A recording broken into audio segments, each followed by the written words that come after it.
Hi, this is Frank Taylor with Nature at Your Door. And we're in the middle of an ice storm here in the Appalachian Mountains. And today I chose the day to start tapping the maple trees to make maple syrup. So what's going on with our weather here? And I think you can see behind me that the trees are just encased in ice. There's a situation that occurs when freezing temperatures are near the surface, but the upper atmosphere is generally warm. And so instead of coming down as snow, precipitation falls as rain into these freezing temperatures. So the ground surface is below 32 degrees or 0 Celsius, and so the water freezes on contact with the surface of those trees. And it's very beautiful to see. It's sort of nature's natural way to trim trees. We're also without a power. We've been out of power for over 24 hours now, and I expect that we'll be without power for several days. I have a generator and a wood stove here at the house, so we're good. So let's talk about tapping maple trees. What you need is a system for tapping the trees. So I've made several introductory videos already, and if you can check out my playlist on my channel, you can watch those videos on identifying maple trees and a little introduction on tapping. And so today I'm going to tap, and I'm going to show you what equipment I have to do it. Right here in your backyard, you never know what you're going to find. And here's to make this invasive. It's exotic. Dogwoods are flowering. And I just took a couple swipes of terrestrial environment. Produce seed pollen. And it's So the first thing you need is a drill. And a cordless drill is recommended so you can walk out in the woods or away from your house, not have a cord. The drill bit I have to tap into the tree is a 7/16 drill bit. It's recommended size for tapping. It's the ideal diameter for your hole. And of course it fits the spline that I have. So just under a 1/2 inch. This is my spline. And this is a hanger for the spline. So I'll drill the hole in the tree. I'll tap this spline in with a hammer. And before I do, I'll hang this hook for my bucket. I like the traditional romanticized tin buckets for tapping the trees and collecting my sap. This is a 2-gallon bucket, about 8 liters. It's a good size for collecting 12 hours worth or a day's worth of sap. You can use plastic, people use plastic tubes, you can use empty milk jugs, you can use plastic containers, but keep in mind it needs to be a food grade container because we're making food here. Just a regular galvanized bucket that might have zinc in it or heavy metals is not recommended. So make sure whatever you use, and you can use a lot of different things, use a food grade system. All of these things have been disinfected with a 1 in 20 or 1 in 10 Clorox solution, rinsed out, dried, and cleaned. Because remember, we're making food. We're going to end up making maple syrup. So we want to have everything sanitary. The sap contains 2% sugar.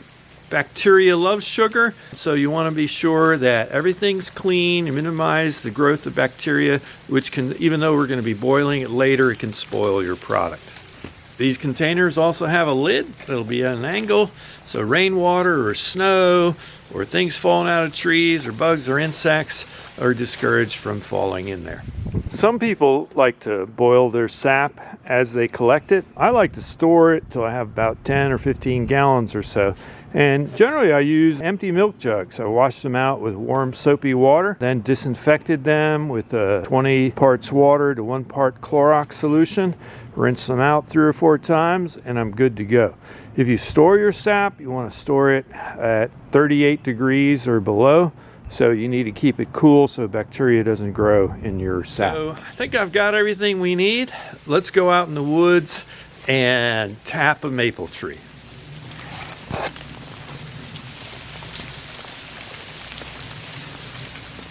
Well, I went out into the woods to go ahead and show you how to tap, and I had to come back because it's literally raining water and ice, but the ice is falling from the trees.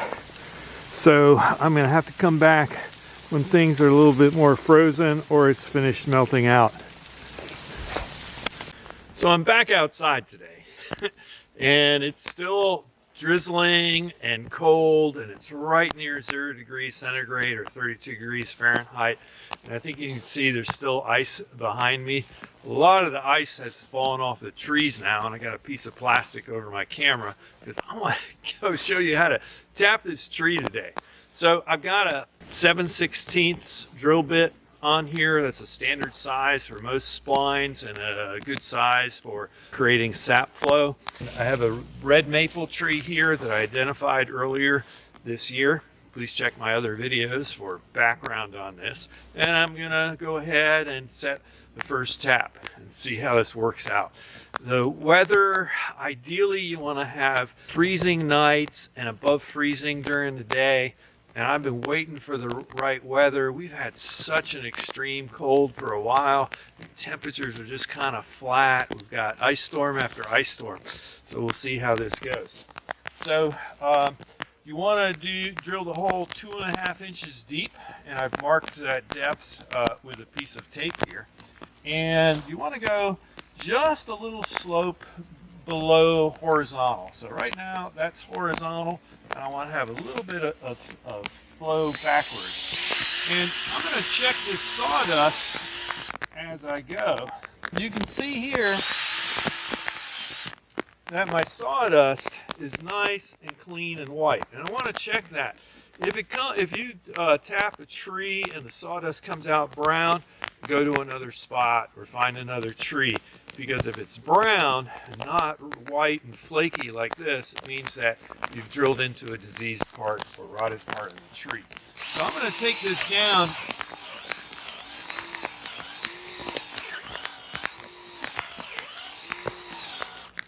to 2.5 inches deep where I got it marked on the tape.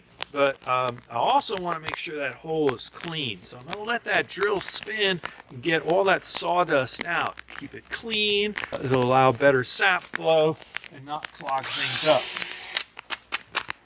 Okay, I can tell I've got a nice clean hole there. Now I'm going to set the tap.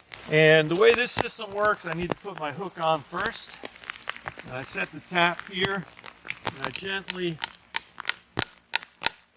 tap that in. I don't want to do it too hard. I want it nice and tight. If you get a lot of staining below here, you know your tap is not set tightly after it's been in for a while. I think we're good there.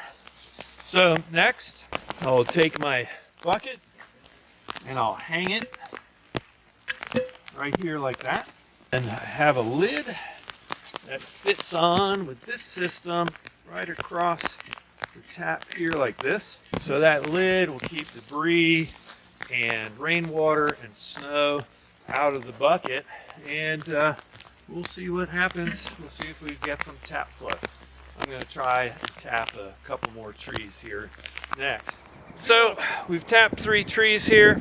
We'll see how it works. This is where it's more of an art than actually a science here. And hopefully I timed this right and caught the flow of the sap at the right time. A lot of people ask me, does tapping a tree like this harm the tree? Well, they've been doing this for decades and decades in Vermont, tapping the same trees every year, year after year for 40, 50 plus years. And it doesn't harm those trees. Generally, the hole will grow over. They say don't try to put anything in there, don't put a foreign object in there, don't try to put a wooden dowel in there, let the tree grow over it, and within a year it should grow that hole closed again. It might take a weaker tree or a tree that's been stressed 2 or 3 years to recover.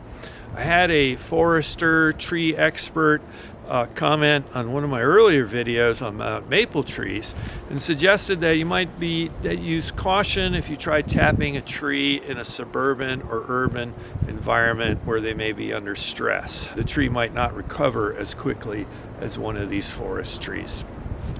How many taps should you put in a tree? 20 to 27 inch tree, you can put 2 taps in. A tree 20 inches or less, you might want to put only 1 tap in. A a larger tree, 27 inches or more in diameter, you can put 3 taps in.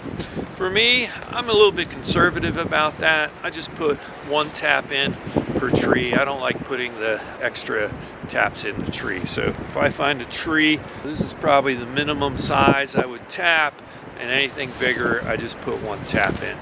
People also ask, how much sap does it take to make 1 quart of maple syrup? Well, it's about a 40-to-1 ratio. Maple syrup or maple sap is 2% sugar when it comes out of the tree. So you need to boil it down to make the syrup. And it takes 40 quarts of sap to make 1 quart of delicious syrup. That's 40 liters to 1 liter. Or another way of looking at it, it takes 10 gallons of sap to make 1 quart of delicious syrup. It's a lot of work, but it's really well worth it. So thank you for watching Nature at Your Door. This is how we tap the trees. We'll see if we get lucky, and like I said before, it's more of an art than a science at this point. In our next episode, I'll show you how to boil the sap down and how to know when it's syrup and when you're got to finish the process. If you like what I'm doing, please subscribe, give me a like, and I love hearing from you. Tell me how your experiences worked out with tapping trees if you're doing it as well.